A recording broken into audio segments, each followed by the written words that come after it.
Well, we're going to do a little bit of our circulatory system lab here today and go over a few things.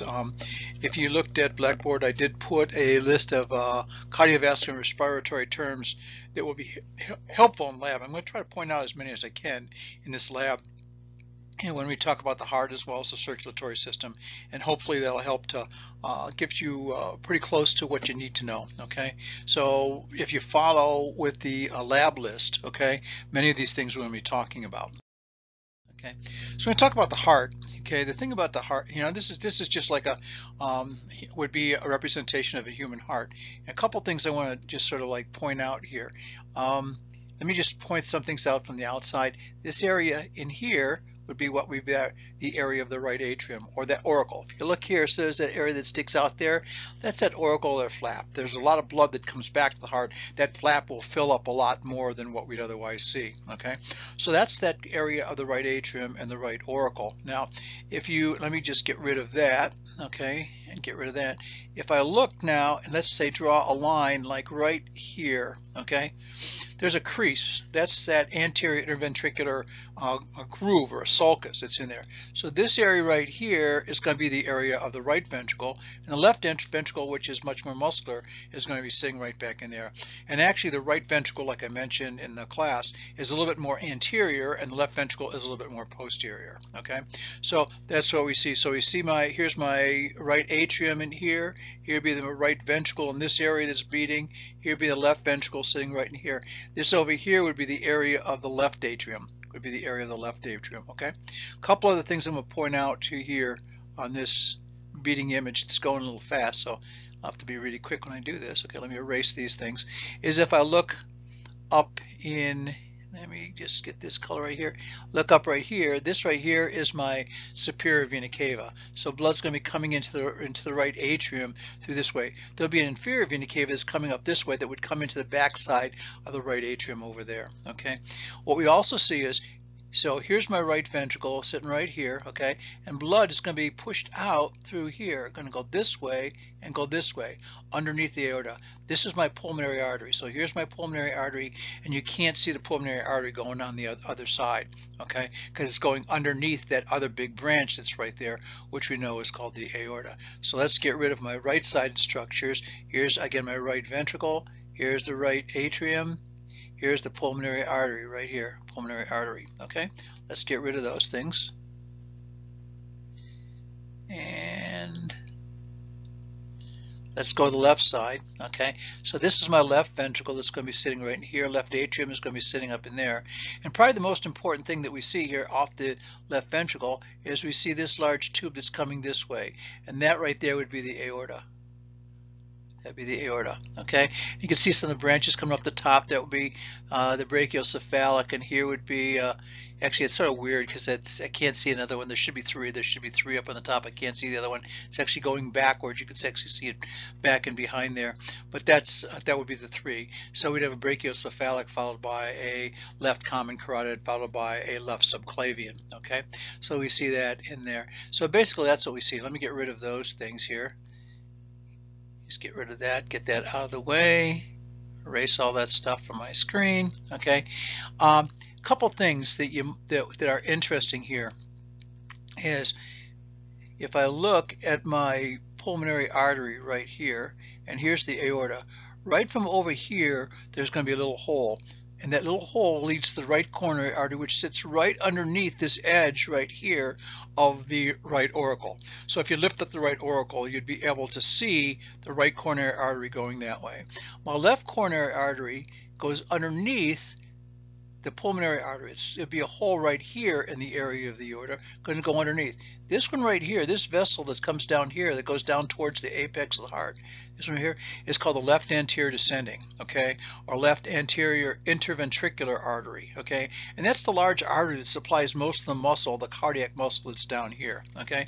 You'd have to flip the heart around behind, and you'd see that that what happens is that right corner, or that left coronary artery would actually fit right underneath this little gap right here, go all the way back, and that's called the circumflex, okay? And then this right coronary artery is going to go all the way and swing around the back, and it's going to sort of meet in the back where the circumflex comes together, and the right coronary artery will give a branch that goes down the back called the posterior interventricular artery, or the posterior descending artery, okay? So anyway, that's just showing a little bit of what we could see with the heart that sits there beating and moving and stuff like that, and let's get rid of that stuff.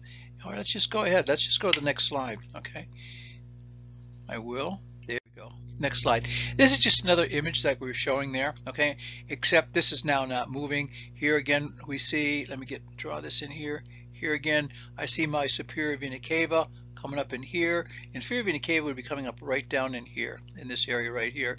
This would be the left atrium, the left auricle, the the right atrium and right auricle. This here would be the right area of the right ventricle. Here's the left ventricle over on this side. Here's the pulmonary artery coming here, going across. Here's the aorta. That would be the brachiocephalic artery right there.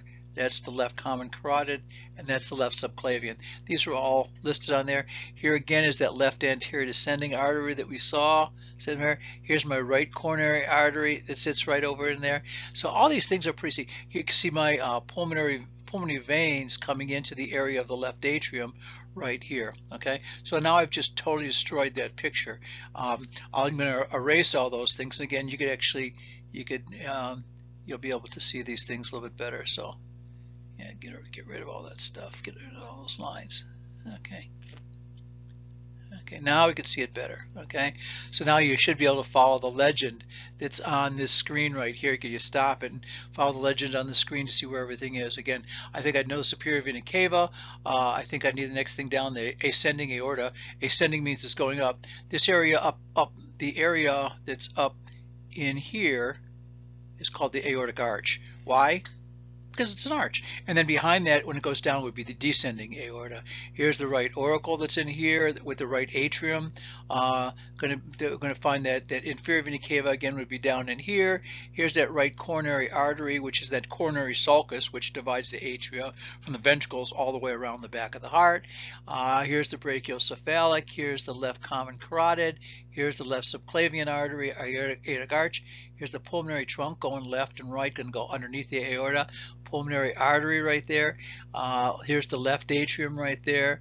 The left coronary artery, and again, part of it, because what happens, the left coronary artery goes underneath that pulmonary trunk. It's going to go from that little hole in the aorta deep inside there and come underneath that pulmonary trunk. Here's the left anterior descending. It's kind of like that, or anterior interventricular. They could use the both words. A lot of times you'll see LAD. LAD, left anterior descending, is the same thing as anterior interventricular artery.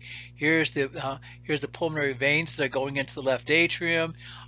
Great cardiac vein actually is the way that the venous blood drains from the heart. Here's the anterior interventricular sulcus, like we talked about in class. Left ventricle, apex. This area up here is called the base. Okay, so I think that pretty much covers a lot of the things that we had there. Let's go on. You know, this is just another thing that shows the direction of the blood flow, and I thought I'd just sort of go over that again, just so they could understand, you know, how the blood flows to the heart, so that way there should never be any misunderstanding. We know that what happens, blood's coming in through the superior and inferior vena cava, okay, and it gets into the right atrium. Okay, that's step one. Step two, I go through that area of the right atrium into the right ventricle.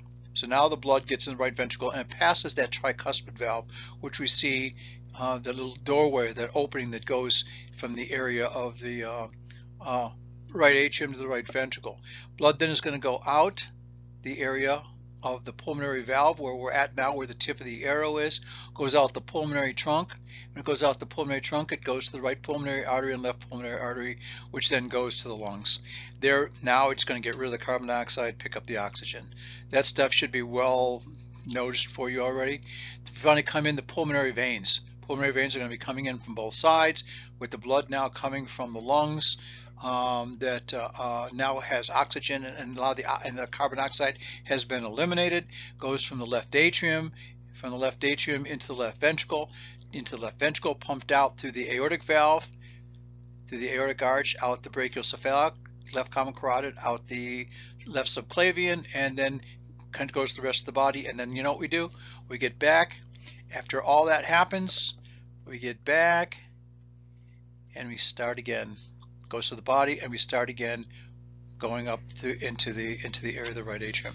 So I think you should know that. That's about the 12th time we've talked about that thus far in this so far. So I think you should know that stuff. Okay. Let's look a little. This is just another sort of a diagrammatic image of what happens with the heart. We know right side of the heart goes to the lungs then go to the left side of the heart, and that's my pulmonary circuit. Okay, and that shows it. That's what shows. We see that right here, and we see that right here. And then from the left side of the heart, we know we go to the rest of the body, and the rest of the body is everything else, and that's my systemic circuit. And you should know all that stuff. It gets a little bit more involved in regards to this area right here. That's a really important area right here, and a really important area right there. Let me just mention a couple things about it because I think it's sort of interesting. Well, when we do talk about the gastrointestinal tract, what happens is as the food goes through the intestines, it gets absorbed through the wall of the intestines and puts into capillaries that are inside these little fingers inside the wall of the intestine called villi. Inside the villi, there are little capillaries that go up through all of those, and the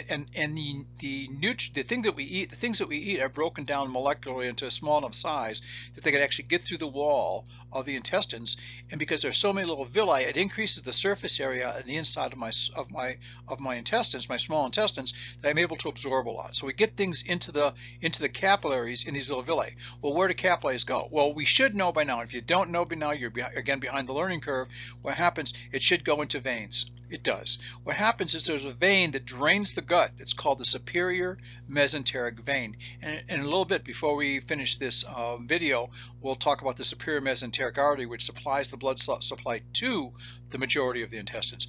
But the superior mesenteric vein actually drains the blood from the vast majority of the small intestine past the duodenum, okay, which is the first portion of the small intestine. It goes to the second portion of the small intestine, third portion of the small intestine, and the first half about of the large intestine. It drains and it puts into a large, and finally what happens is all these little capillaries that drain all the nutrients, that have all the nutrients, okay.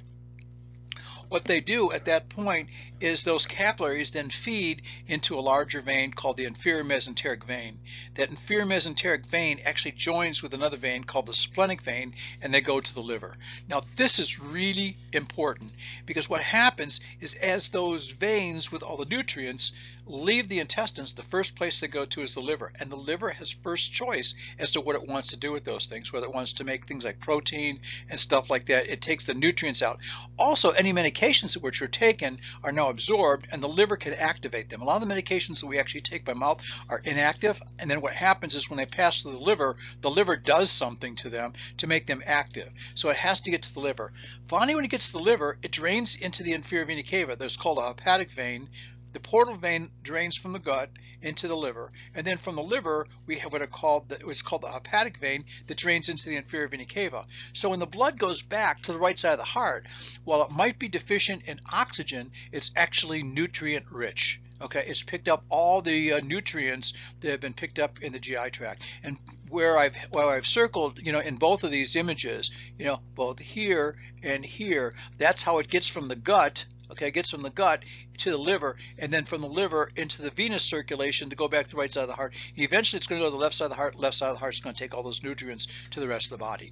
So I think it's important to understand the circuits that we have there, how they work. And that's one of the little areas in there that's really important. I'd be willing to bet you that the majority of the people who take A&P have never even heard anything about the portal vein. And the portal vein is probably more important, or let me say more important, because if I don't have the inferior vena cava, I can't get blood back to the right side of the heart. But it's as important as the inferior vena cava to provide life, because I need those nutrients, and the only way I get the nutrients from the gut is through this portal vein from the gut to the liver, and then the liver uses what it wants and puts the rest in the venous circulation to be able to send to the rest of the body. So the liver sort of controls a lot of what eventually the nutrients eventually end up in the body. Okay, so these are just two flow charts that actually show that course of blood. Now again, if we look at the heart, let's take the heart and cut it open. And if we go back to our sheet here, there's a number of things that we should show. Okay, and let's just go through these sequentially, and I'll circle those out to point where they are. Here's my superior and inferior vena cava. Okay, and again, that's the blood coming into the area of the right atrium. I think those are structures that you should be able to identify. You know, the superior vena cava drains the upper part of the body, the inferior vena cava drains the lower part of the body, and it all goes back from that systemic circulation into the right atrium, which is then going to enter the pulmonary circulation. So that's my superior vena cava and inferior vena cava. Know those two. Okay, then I have my right atrium. So the superior vena cava and inferior vena cava drain into the area of the right atrium. Okay, and that right atrium, again, atrium is a receiving chamber. Okay, and from that right atrium, we go through that tricuspid valve.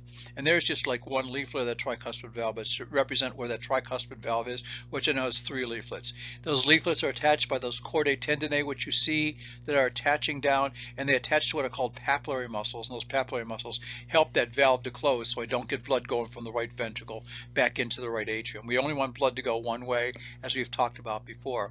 Then we know we have our right ventricle that's below that. Okay, and that right ventricle is the area where now it becomes a pumping chamber. Atria receiving chambers, ventricles pumping chambers. Okay, and that's what we see in the area of the right ventricle. So now the blood is getting ready to be pumped to the lung. Okay, how does it get there? It goes out through that pulmonary valve, and that pulmonary valve is right at the base of that pulmonary trunk, which we see just above it. Okay, that pulmonary trunk, which is just above it.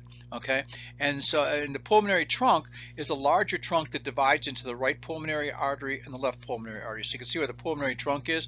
And if I'm going to draw it, that's the area of the pulmonary trunk. So this is the pulmonary trunk right there. Okay, and that's leaving the area of the right ventricle after it gets past the pulmonary valve. Okay, finally it goes out the pulmonary arteries, right and left side.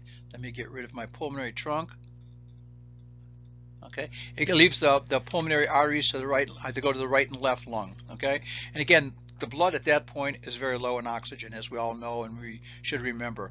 What eventually happens then, now at that point, that we get to the area of the pulmonary arteries when we get to the lung, we get rid of the carbon dioxide that's been picked up in the tissues, and we pick up the oxygen, and now we end up going into the pulmonary veins that actually go into the left atrium. Now, if you look, it says right pulmonary veins. It looks like it's behind the right atrium. It is, because it has to go behind the right atrium to enter into 2 small little holes in the left atrium. And you see the left pulmonary veins are little 2 holes there. Usually there's 2 pulmonary veins on the right, 2 pulmonary veins on the left. Okay, so now we're in the pulmonary veins. From the pulmonary veins, we end up in the left atrium. Okay, so now you see the left atrium, that large chamber that's right there, the left atrium. Left atrium, then I go through the mitral or bicuspid valve. Has 2 leaflets. And you can see the valve that's there. Again, the chordae tendineae with the papillary muscles and things like that, which are listed there. Okay, finally from that area, once the blood passes the mitral valve, we get into the area of the left ventricle. Now the left ventricle is the larger area down here. Down here, here's my left ventricle. Let me get a different color. Here's the left ventricle down in here. So we know we have to go through the left ventricle. Left ventricle, thick muscular walls, has to pump a longer distance under higher pressure. Okay. Then what happens is after we get past pump it out of the left ventricle, we go through the aortic valve. Now you can see it's sort of tucked underneath where that pulmonary trunk would be. So it's tucked underneath there. Finally, what happens at that point, it goes out the aorta, and the aorta has a couple parts to it, as we talked about before. This right here is the ascending aorta. This area is the aortic arch, and the part that's going down is called the descending aorta. Logical reasons, and actually you see the aorta sort of tucking itself out from underneath the bottom of the heart there, that actually goes down through the rest of the mediastinum, goes to an archway at the back side of the diaphragm, and enters into the abdomen. We'll talk about that in the circulation a little bit later when we show you some diagrams of the circulatory system. Okay, so those are things that we should know about. Okay, a couple other things I just pointed out here is the muscle. Okay, inside, I mentioned this before, inside the inner chambers of the ventricles are these papillary muscles, and these papillary muscles, which we actually see, some papillary muscles right here, see papillary muscle here, here, here. And then here's another one over here. And those papillary muscles are basically attached to the chordae tendineae. So when the ventricle contracts, okay, and the muscle contracts in the ventricle, the papillary muscles will contract as well. They pull on the chordae tendineae and they snap the valve closed. That way blood can't go backwards the other way. Okay, so basically those papillary muscles help in assisting in that valve closure. We see the interventricular septum. Interventricular septum is this large wall right here between the ventricles. Inter between ventricular septum. Septum is just another word that means wall, and that's this area in here. That's the interventricular septum. Okay, and then we talked about this before, that the outside layer of the muscle is called the epicardium. The epicardium, that's the covering that's outside, which is the inside layer of that pericardial sac that surrounds the whole heart. The myocardium is the muscle portion, and the endocardium is the inside lining that covers the inside of the heart. Okay, so those are things that we've talked about before in the class. I just wanted to point out again on this diagram. Another thing I want to point out is we talked about this. We'll talk about this in class, but in the area of the right atrium, there's a little depression that's right there, and it's called the fossa ovalis. The fossa ovalis. I talked about this, I think, with the Tuesday, Thursday class, but not yet with the Monday, Wednesday class. But what happens is, in a fetus, we don't need blood going to the lungs. Okay, why? Because the fetus isn't breathing. The fetus gets its oxygen from the maternal circulation, and by the way, maternal circulation is separate from fetal circulation. They're separated by a membrane, and that membrane on the fetal side would be the placenta. On the maternal side would be the a uterine wall. Okay, and they're separated, so that way maternal stuff doesn't really enter the fetal side. Maternal cells and stuff like that don't enter the fetal side because they're too big. They can't get through the membrane. Okay, so therefore nutrients like oxygen, which are small molecules, can pass through that membrane to get into the fetal circulation, as well as nutrients and stuff like that could pass through to get into the fetal circulation. Well, since the fetus isn't breathing, it's sitting in a sac with amniotic fluid. Okay, since it's not breathing, the way that the fetus bypasses the lungs to at least a part is there's a hole. Well, in an adult, that's a fossa, or like a depression. In a fetus, let me use a different color. It's a hole. And there's a hole between the right atrium and the left atrium. So when the blood comes back from the vena cava in the fetus, a lot of it goes through that hole from the right atrium into the left atrium, so it could go into the systemic circulation and to supply the fetus with the nutrients it needs in all the cells. Okay, some of it is still going to go down into the area of the right ventricle and out through the pulmonary trunk. But what we also find is right up in here in a fetus, let me just draw it in a different color here, maybe yellow will be right in here. There's another little channel. Okay, it's called the ductus arteriosus, and that's another possible way to get the blood from the pulmonary circulation to the systemic circulation. In a fetus, that duct is open, so it allows blood to go from the pulmonary trunk into the aorta, and again, another way to bypass the lung. After birth, both the foramen ovale and the ductus arteriosus normally close.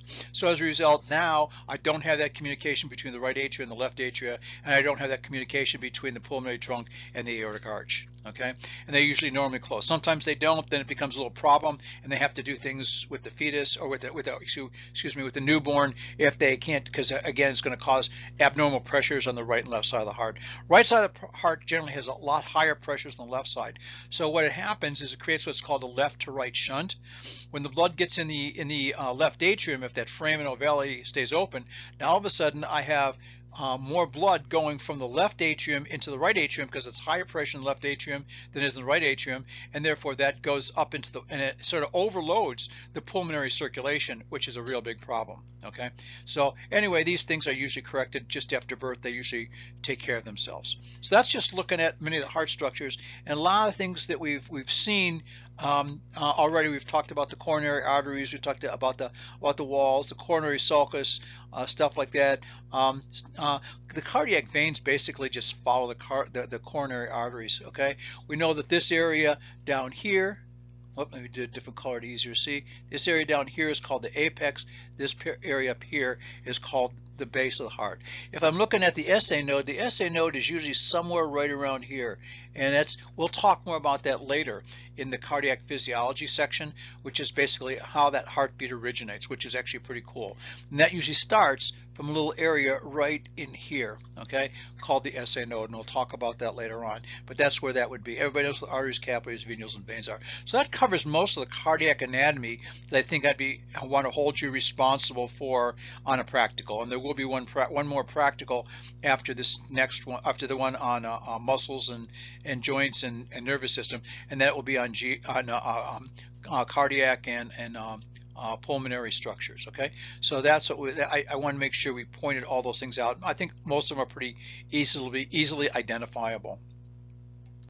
Okay, now let's talk about the circulatory system, the things I want you to know. Okay, look at this.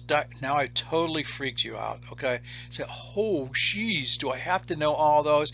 And no. Okay, I mean, I think if a really interested person would probably know those like left and right, and actually they're not all that difficult to be able to figure out and to follow, because a lot of them have specific names that will help you determine what they are. But I'm a cone that down for you. I'm going to be a nice guy today, and I'm going to say, no, you don't have to know all those, but I think there are some things you should know. I think the diagram on the left, it has the majority of the things that I would like you to know in regards to which blood vessels you should know. Well, it still looks pretty confusing to you, and the one on the right looks a lot more confusing, but it's pretty much about the same. But let me just go over a few of these things, and I'm going to break them down individually into individual sections. If I start, okay, with the heart, here's the heart right here, okay. Let's start and talk first about the aorta, and here's the aorta coming across. See it coming down. Hey, it doesn't want to draw. Okay, it comes around this way. It's going to come. Aorta's going to come down that way. So it'll swing around. Okay, that's it. So let's look at that aorta. Let's look at that first branch off the aorta, and that's this little branch right here, right where I'm at right now. That's that first little branch.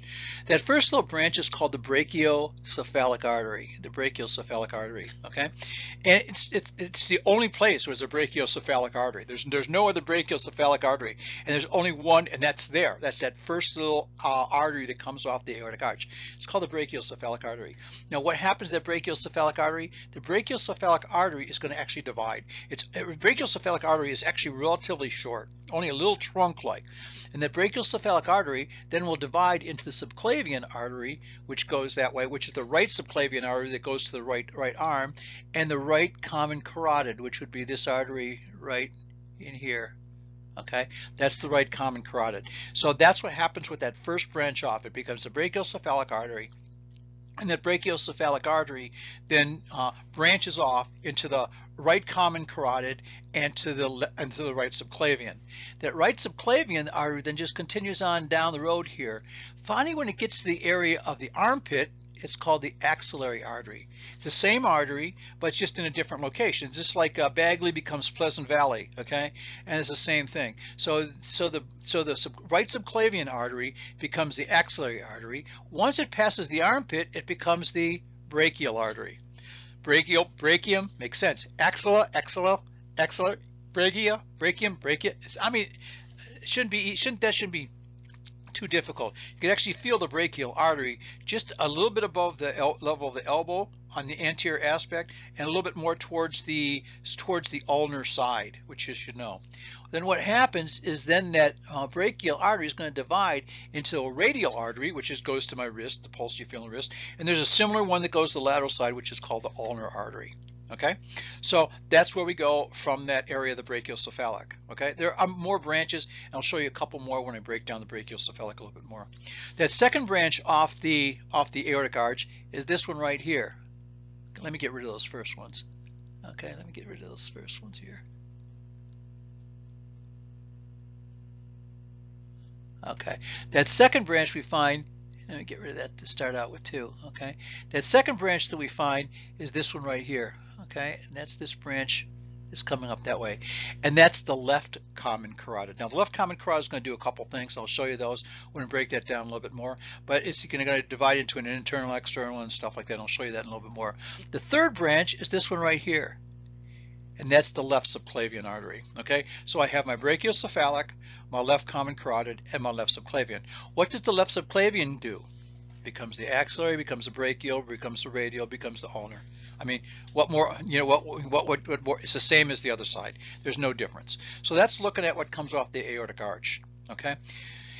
You can't see it here very much, but you see these little lines. Let me get rid of that stuff. Okay, let me get rid of those up there, the aortic arch. What I see is these little lines that are coming off the area here, off the aorta.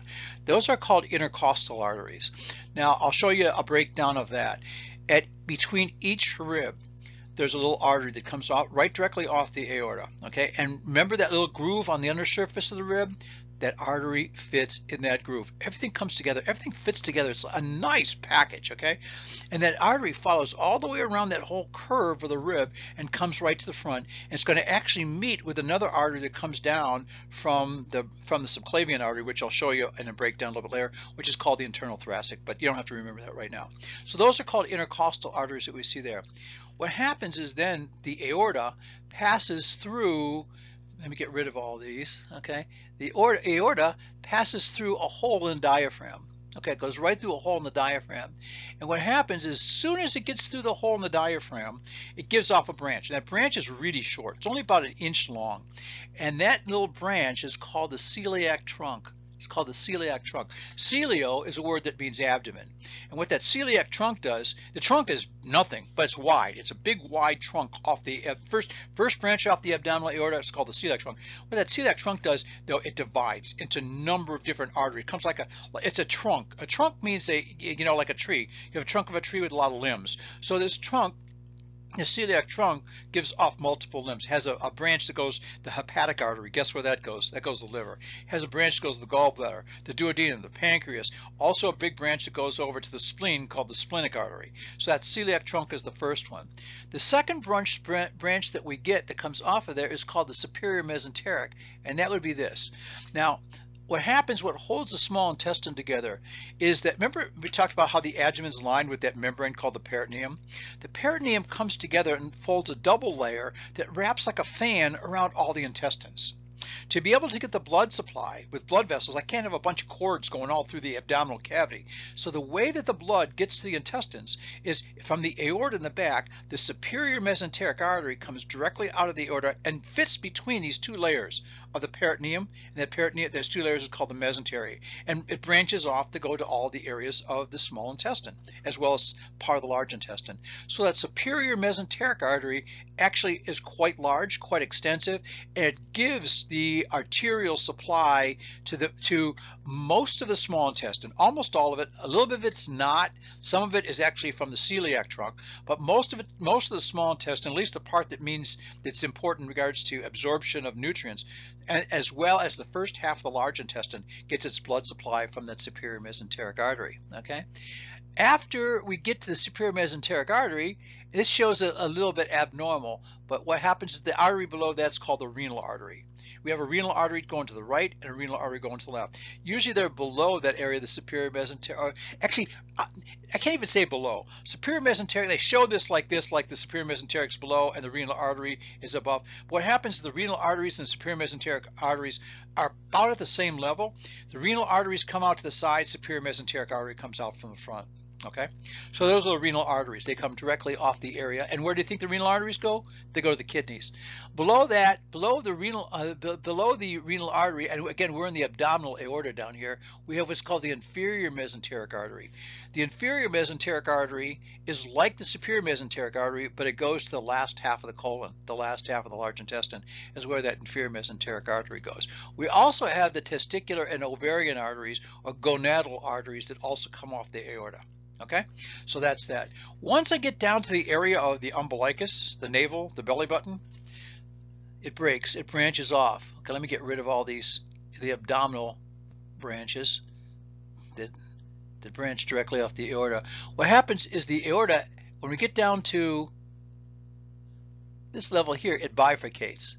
What I mean by bifurcate, it divides. Okay, it divides. Okay, and this artery that divides is called the common iliac. The common iliac. Okay, and basically, again, it's right about the level of the umbilicus where it starts to divide. We have a common iliac going to the right and a common iliac going to the left.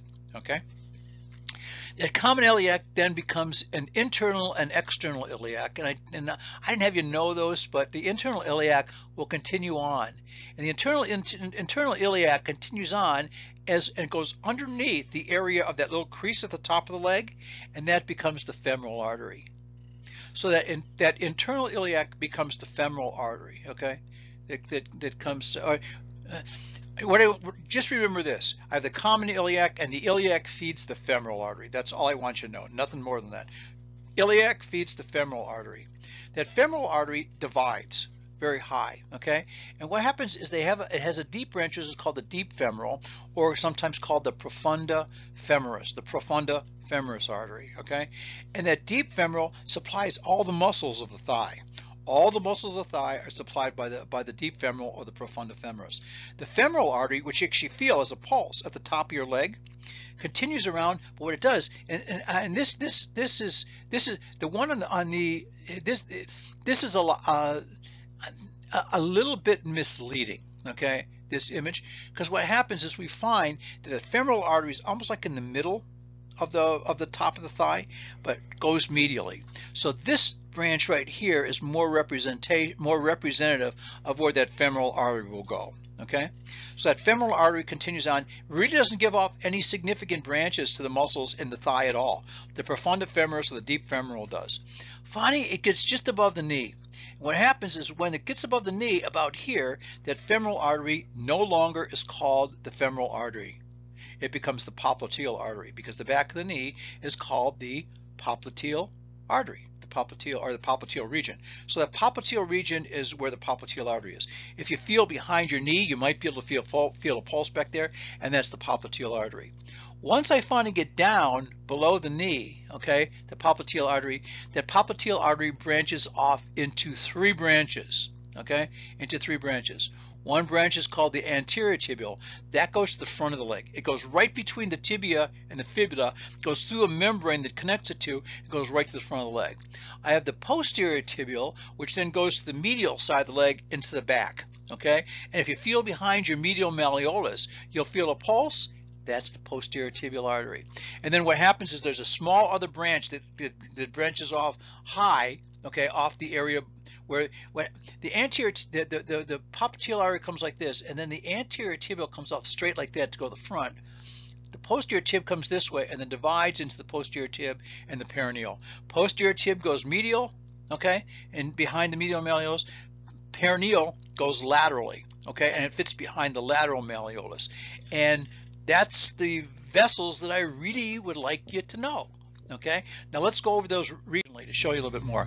Here's that aortic arch. Okay, and again, it looks a little bit more complicated. And there's a lot of branches here that I think that, you know, you're saying, oh my gosh, what's he talking about? This guy is crazy. Well, we know we're crazy, but on the other hand,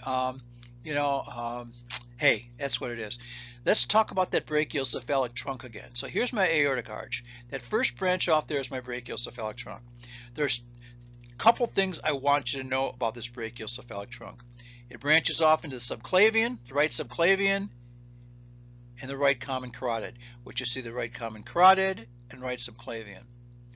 What happens around the level of the thyroid, up in here, the thyroid gland, it divides, okay? And we go to my internal carotid, right internal carotid, and external carotid. External carotid supplies the blood supply to the face and stuff like that. It has one branch which is really important that goes inside the skull. That's the one we talk about sometimes when they get hit in the temporal region.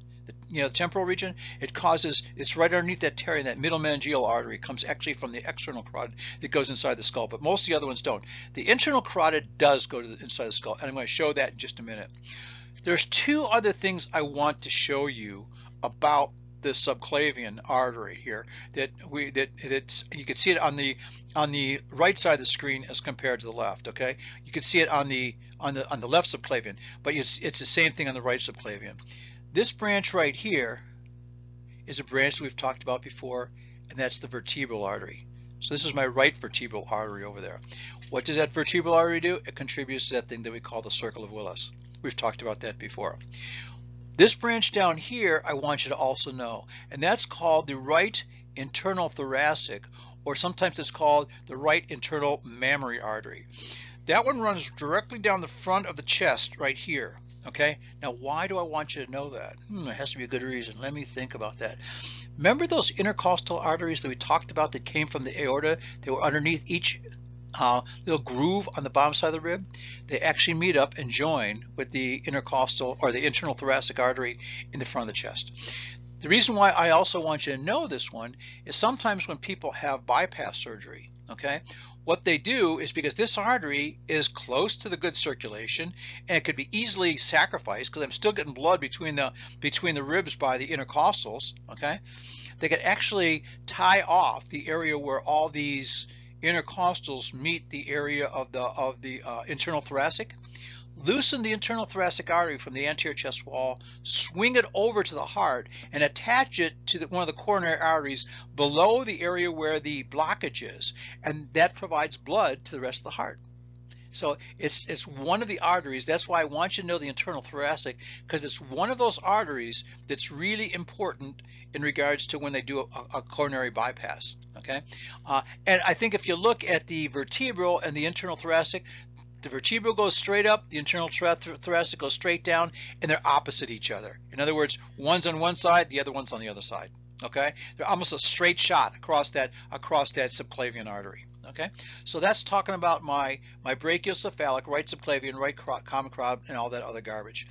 This right here is my left common carotid, and it does the same thing as the right. It divides into, an external and an internal branch. Here's my external, here's the internal. Other than that, nothing different.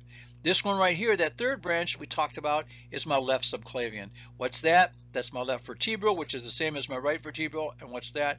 That's my left internal thoracic or internal mammary, which is the same thing. There are other ones here. Thyrocervical trunk that goes to the, I guess this goes to the neck and it goes to the thyroid, blah, but you don't have to know that. I would know the vertebral, I would know the internal thoracic, I'd know the common carotids, the subclavians, blah, blah, blah, all that. And I think that that's what this image shows quite well.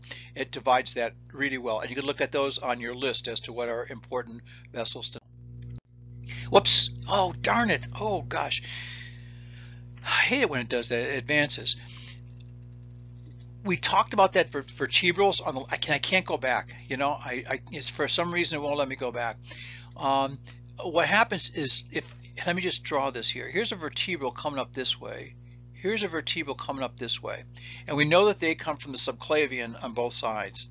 That vertebral, like we talked about before, comes together and creates another artery here called the basilar artery. Okay? That basilar artery is going to feed into the back of that circle, or that circle of Willis. And then we have my internal carotid. Let me just draw that in a different color so that way you can see. Here's my internal carotid. My internal carotid is going to come up this way and feed into the circle of Willis. And my internal carotid is going to come up this way and feed into the circle of Willis. So now I have 4 vessels.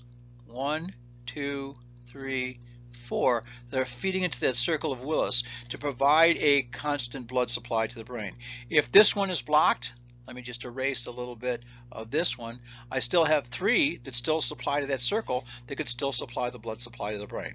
Okay, so that's that purpose, and that was on the previous slide that for some reason the PowerPoint jumped over and got all screwed up and stuff like that. Okay, so hopefully you could go back and look at that and you could see where those are, and it's pretty obvious. Then off that circle of Willis, I know that what happens is I have a number of different structures that come off that middle cerebral artery that comes off that, and also anterior cerebral, posterior cerebral, and some cerebellar arteries that come off there as well. So that's off the circle of Willis. So I think on that last slide, I would like you to know vertebrals, the internal carotid, the basilar artery, circle of Willis, and that probably gets me pretty much where we need to know. So let's get rid of this. Let's eliminate all that stuff. So we could look at the picture that's here in the middle. What we see right here in this picture that's now up is here's the aorta. Okay, that's the thoracic aorta, and the blood supply is going downwards. Okay, it's going downwards. Here are the ribs. You can see right here, and right here, and right here and right here, that artery that comes off, that it's going to run in that groove underneath the artery, okay, underneath the rib, okay. And what's going to happen is if I look up here, here's my brachiocephalic. Let me just do it a different color so you can see it a different color. Let's do green, okay. So let's do a green here. Here's the brachiocephalic right here.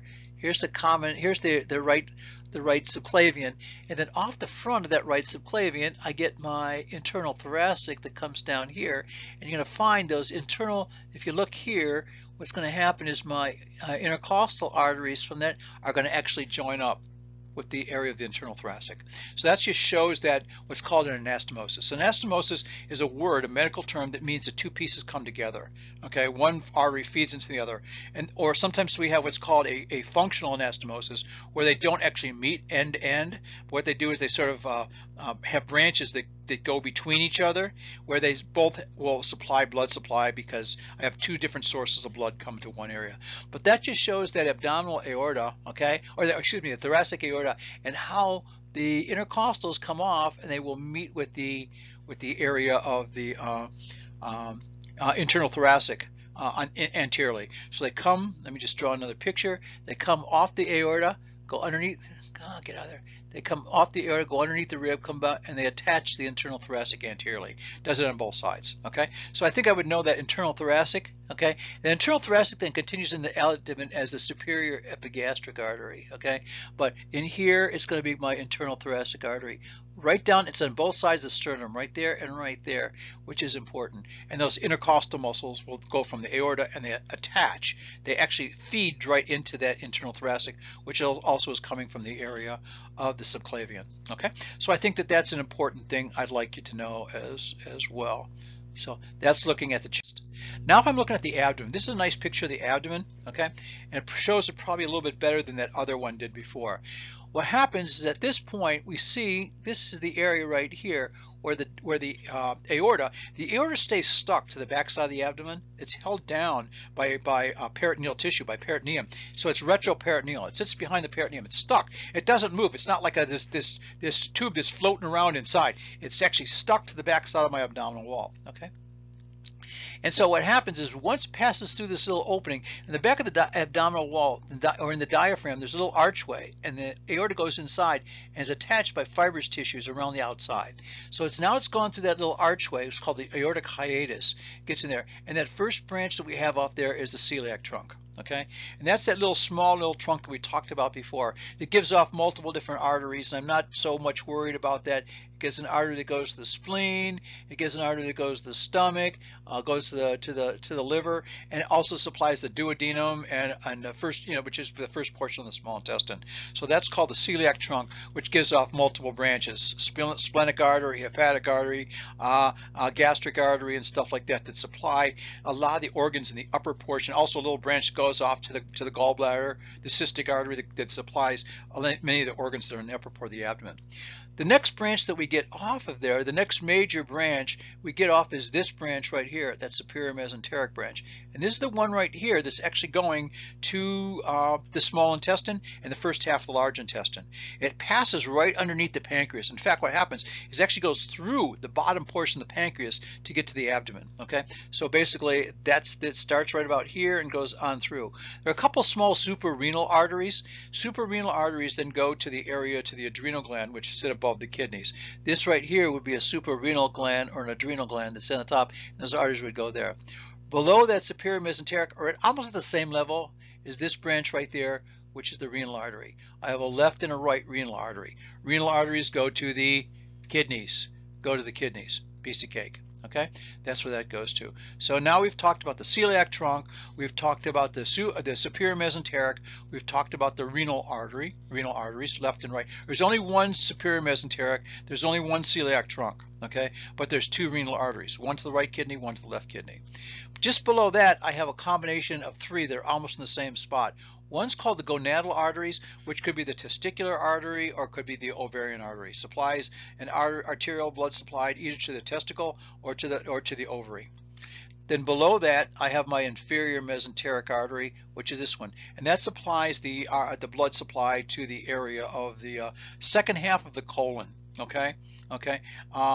There's there's an anastomotic connection at that colon between the superior mesenteric artery and the inferior mesenteric artery. You don't have to remember it's called the marginal artery of Drummond, but you don't have to remember that. That's beyond. But for those people who are like me, who are very Virgo-ish and retentive, that you really want to know, and that's called the marginal artery of Drummond if you're just interested and want to toss something out to your friends and family. Okay, so anyway, that's that. But that's the inferior mesenteric artery that goes the second half of the large intestine. Then at this portion, this is where the belly button, I'm going to draw a little belly button in there, right there, a little belly button right there. That's where that aorta divides into a common iliac going to the right side and a common iliac going to the left side. Then we have an internal that supplies deeper structures, and an external that actually becomes the femoral artery down in there in the leg. Okay, so that's what we saw in the abdomen, that abdominal portion of the circulation. Okay, hopefully you'll be able to go over those and look over those, because I'll have this both as a PowerPoint as well as the video PowerPoint. Okay, it's on the PowerPoint. So anyway, then what happens, I get to the leg. Okay, so here, if I look at my leg, okay, here's the area where it divides. Okay, there's where it divides into a common, okay, and the common iliac becomes an external iliac, and that external iliac continues on as the femoral artery. That's the one you feel the pulse in the top of your thigh. Continues as the external iliac continues as the femoral artery into the thigh. Deep to that, inside that, I also have this area in here, and this is the profunda femoris, or the deep femoral artery. Okay, and basically it supplies the muscles of the thigh. The femoral artery doesn't do anything in the femur at all, basically, after it gives off this branch of the deep femoral. It just continues on. It actually goes through down the leg and goes through a little hole or a little gap on the medial side of the thigh just above the knee. Okay, it's called the adductor hiatus. It goes right through there. You can't even feel it. It goes to the back. When it goes to the back of the knee, back in here, it becomes the popliteal artery. So here's the femoral artery swinging from front to back on the medial side, and in here it becomes the popliteal artery.